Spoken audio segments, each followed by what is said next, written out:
নমস্কার, আমি ইন্দ্রজিৎ মণ্ডল, তোমাদের প্রিয় দাদা এবং স্যার। ইন্দ্রজিৎ কোচিং সেন্টারে তোমাদের সকলকে স্বাগতম জানাই ও আন্তরিক ভালোবাসা, সকল ছাত্রছাত্রীদের শুভেচ্ছা। তো আজকে তোমাদের সাজেশন নিয়ে এলাম অষ্টম শ্রেণী। তো দ্বিতীয় অধ্যায় থেকে কি কোশ্চেন আসতে পারে পরীক্ষায় সম্ভাবনা আছে দেখে নাও। ইতিহাস সাজেশন 2024, মার্কস কত নাম্বারের? 2, 3, 5। দেখো, ফারুক শেয়ারের ফরম্যাট কি? এটা টিকাও আসতে পারে, 2 নাম্বারও আসতে পারে, 5 নাম্বারও আসতে পারে। পলাশির লুণ্ঠন কি? তারপরে 3 নম্বরে হচ্ছে অন্ধকূপ হত্যা কি? Very important. ফারুক শেয়ারের ফরমান, পলাশির লুণ্ঠন কি, অন্ধকূপ হত্যা কি। 4 নম্বর হচ্ছে দৈত্য শাসন ব্যবস্থা বলতে কি বোঝো, অথবা অষ্টাদশ শতকের দ্বিতীয় ভাগে বাংলার দৈত্য শাসন ব্যবস্থা বলতে কি বোঝো। 5, ব্রিটিশ রেসিডেন্টের কাজ কি? Very important. 6 নম্বর, বক্সারের যুদ্ধ কবে কাদের মধ্যে হয়েছিল? 7 নম্বর, 16/22 সন্ধি কবে কাদের মধ্যে হয়েছিল?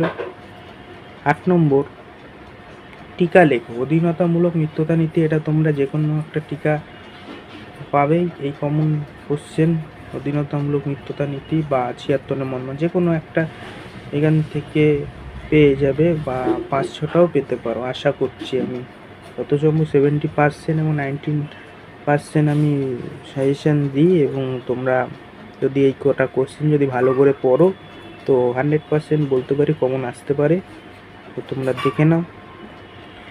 তারপরে দেখো কি আছে, বেসিনের সন্ধি কবে কাদের মধ্যে? 76 মনমন্থন হয়েছিল কত খ্রিস্টাব্দে? টিকা লেখো। শর্ত বিলোপ নীতি। আলিগড়ের সন্ধি কত খ্রিস্টাব্দে ও কাদের মধ্যে স্বাক্ষরিত হয়?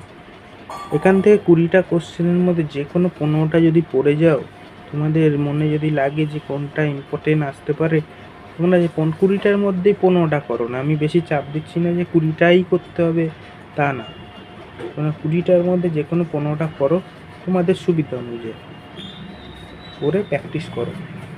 সম্ভাবনা, তোমাদের পরীক্ষা চলে এসেছে, বিভিন্ন স্কুলে পরীক্ষা স্টার্টও হয়ে গেছে আজ থেকে। তো দেখে নাও, ইতিহাসের সাজেশন দিয়ে দিলাম। তারপরে দেখো 19 নম্বরের কোশ্চেনটা দেখো, টিকা লেখো জগৎ শেঠ। 20 নম্বরে কে মোগল সম্রাটের কাছ থেকে জগৎ শেঠ বা জগতের শ্রেষ্ঠ উপাধি পান? তো এটা আমাদের